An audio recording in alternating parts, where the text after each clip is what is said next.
Hey everybody. So I'm all in my feelings, so we don't know where this is gonna go, but you're gonna go there with me because we are committed in this moment. I host an open mic here every first Tuesday of the month called Art Amok Slam. And usually our slam team, our slam winner, showcases, but all the teams are in Chicago right now, competing in the National Poetry Slam. And if you have people in Chicago, let them know that there are 800 poets in their city doing weird shit, okay? And they should go there. But I am a teacher, so this show speaks to me on a lot of levels. So I couldn't go to nationals because I was like, I start a residency with these kids, and if I'm telling them kids that they gotta show up for themselves, I gotta show up for them. So I did not go to nationals. I did my teaching job. So today, I'm teaching, because that's what I do. I'm a full-time artist going into my 9th year.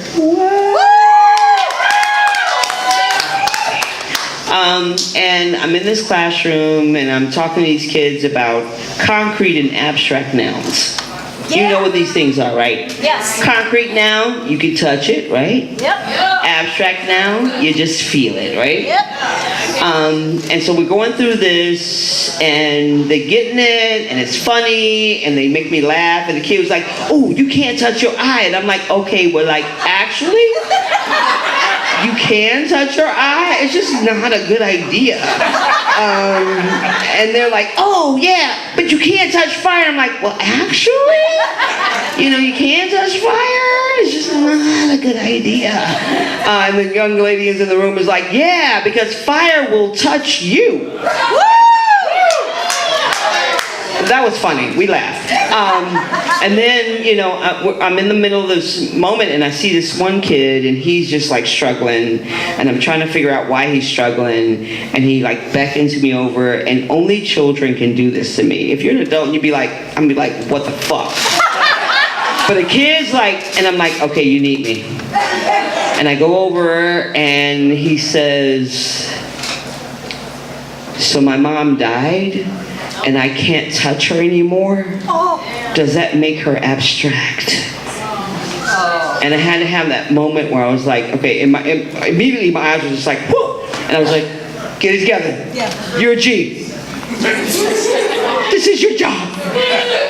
And I was like, can you remember a moment where you remember how she touched you?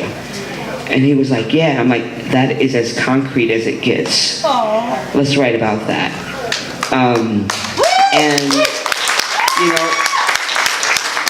But I feel I think that so many educators, how many educators in the room? All right, so one.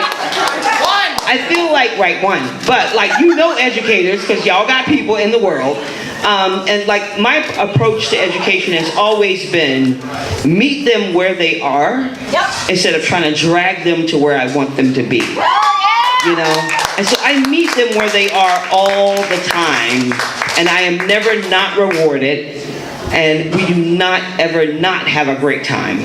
So I'm just in the beginning of this, and I have 2 poems about teaching, and I want to do both of them, but I'm not going to do both of them. And also, Teresa, if you want to do both, you can. I'm so fucking old. Me too.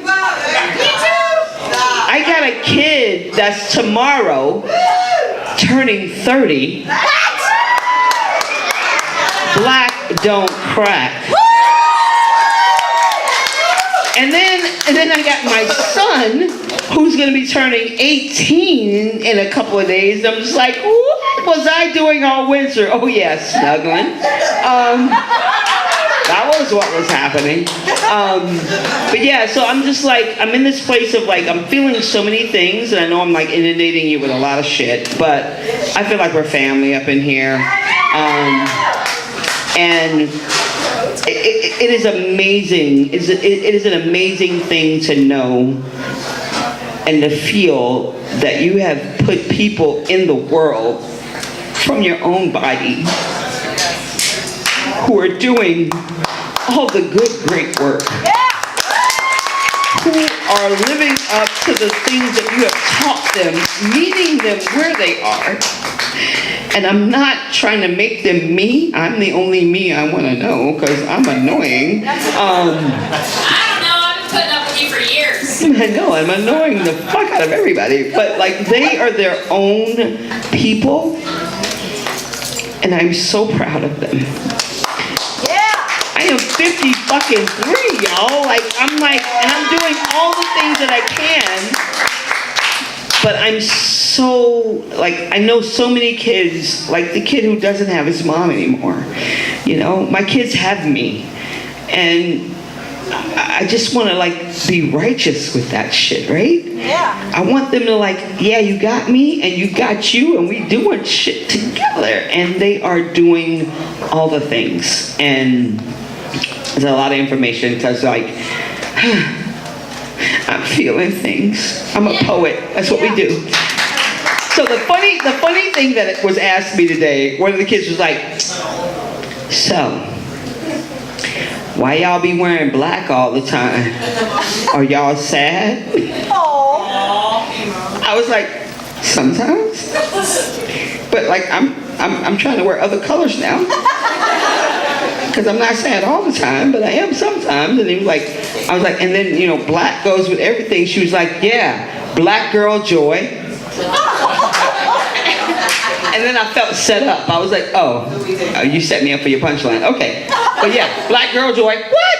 Yes. So, all right, I'm going to do this poem. Bohemian Rhapsody is coming out soon.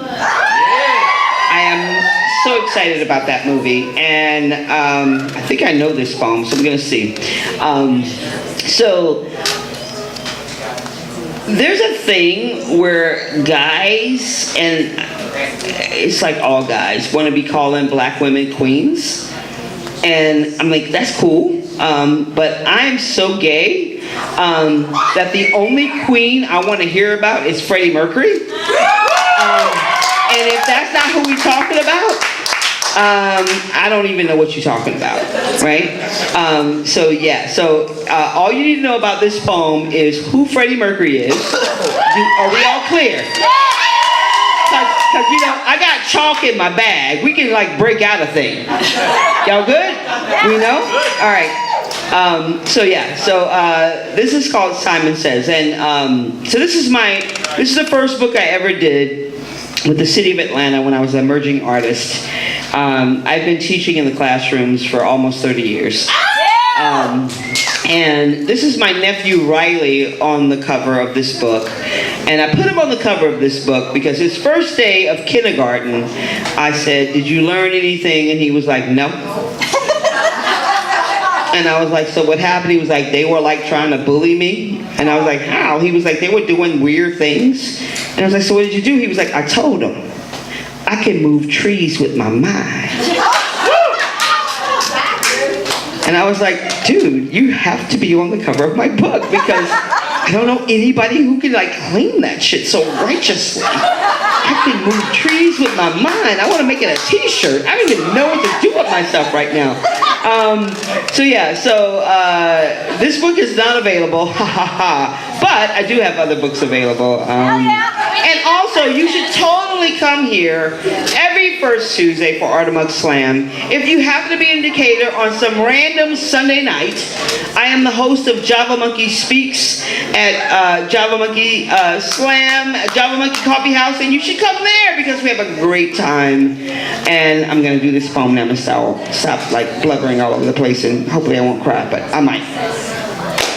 You can do both if you want.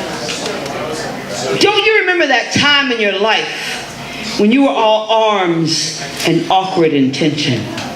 Aggression wrapped in a barbed wire heart when you were minx, sass, teeny bopper, borderline juvenile delinquent. When the closest you wanted to be the other people was way the fuck over there. When your body turned battlefield, bones aching, tonal war of vocal cords when you didn't know where you fit. but you wanted to so badly. You buried whatever could be held against you in the backyard next to G.I. Joe and Barbie. Now this is the part of the poem where I need you to remember who you used to be so you fully understand, appreciate what happens next. For the 6th grade science teacher who felt it was appropriate to announce to her class I gotta read it. It's okay, girl. I've been drinking. It's all good. All right. For the 6th grade science teacher, who after a female in his class asked to be excused twice during his lesson, felt it was appropriate to announce to her classmates that it must be her time of the month. Before your statement, science was her favorite subject. She was gonna cure cancer, return renegade memories to Alzheimer's patients. She hates science now. And what I think she really means is that she hates you.